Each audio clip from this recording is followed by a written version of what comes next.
Anda kembali di Selamat Pagi Indonesia, pemirsa. Jelang putusan Mahkamah Konstitusi terkait dengan gugatan Undang-Undang Pemilu yang mana terkait dengan sistem proporsional terbuka dan tertutup, kami akan kembali ulas terkait dengan polemik ini. Dua model sistem pemilu yakni proporsional terbuka dan tertutup sebetulnya keduanya pernah diterapkan di Indonesia. Untuk sistem proporsional tertutup pernah dipakai pada pemilu era Orde Lama sampai dengan era Orde Baru. Sementara untuk sistem proporsional terbuka diterapkan sejak pemilu tahun 2009 sampai dengan tahun 2019.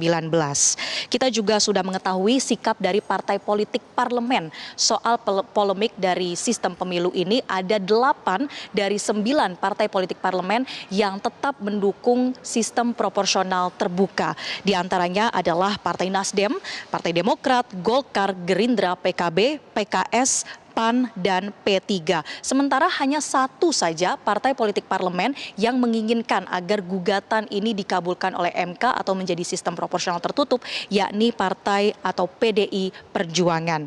Nah, dalam sistem proporsional tertutup kita akan bahas bagaimana perbedaannya. Kalau dari sistem proporsional tertutup ini, pemilih hanya bisa mencoblos logo partai saja.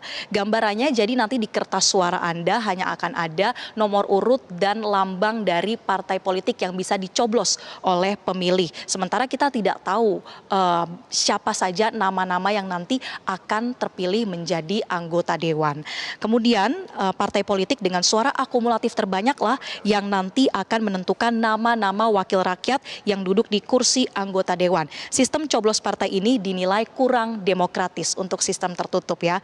Sementara dalam sistem proporsional terbuka, pemilih bisa mencoblos nama calon legislatif. Partai politik wajib mengirim daftar nama kandidat terbaik mereka seperti yang baru-baru ini tahapannya dilakukan di KPU, yakni pendaftaran bakal calon anggota legislatif. Oleh karenanya pemilih dapat mengetahui daftar caleg nama per nama dan juga bisa mendalami terkait dengan rekam jejak sampai dengan visi misi mereka.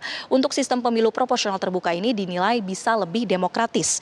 Perbedaan dari kedua sistem pemilu ini juga bisa kita lihat dari 3 indikator. Yang pertama adalah dari proses pelaksanaannya.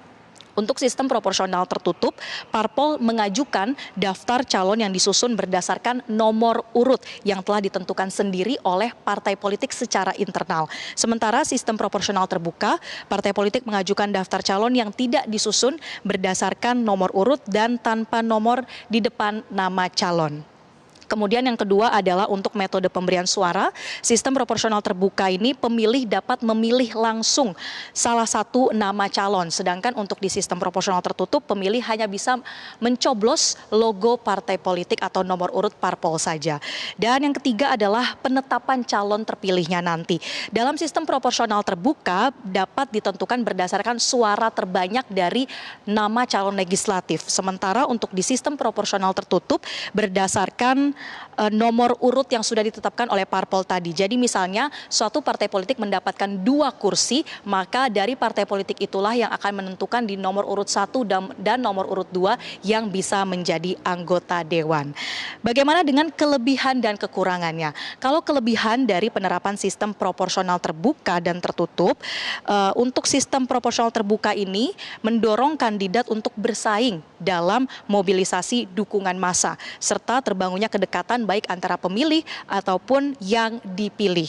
Dan sementara untuk kelebihan dari sistem proporsional tertutup diantaranya adalah pemenuhan kuota perempuan ataupun etnis minoritas dinilai bisa lebih mudah karena nantinya parpol yang akan menentukan calonnya. Selain itu untuk sistem proporsional tertutup dinilai bisa lebih meminimalkan terjadinya praktik politik uang. Lalu terkait dengan kekurangannya, kalau kekurangan dari penerapan sistem proporsional tertutup diantaranya adalah tidak adanya peran dalam menentukan wakil rakyat dari partai yang mereka coblos. Tidak ada peran dari publik untuk menentukan siapa yang paling dinilai pantas untuk duduk di kursi anggota dewan. Dan juga untuk sistem proporsional tertutup ini dinilai dapat menjauhkan hubungan atau kedekatan antara pemilih atau masyarakat dengan calon yang akan dipilih, calon wakil rakyat akan dipilih. Sementara itu pilihan partai politik juga belum tentu sama dengan pilihan dari pemilih. Nah, untuk kekurangan dari sistem proporsional terbuka ini juga dinilai diantaranya adalah bisa memunculkan terjadinya politik uang yang tinggi, kemudian modal politik yang cukup besar, dan juga rumitnya penghitungan hasil suara. Itulah tadi pemirsa bagaimana pemaparan kami soal karakteristik dari setiap sistem pemilu baik proporsional terbuka ataupun proporsional tertutup. Kita akan lihat bersama apa kata masyarakat terkait dengan pilihan mereka memilih sistem proporsional tertutup atau terbuka. Berikut ini. Sebenarnya saya tidak memilih kedua-duanya karena sistem itu tergantung cara mengelolanya. Kalau tata cara pemilihan calon di dalam partai, mekanismenya bagus, sistem tertutup bagus juga.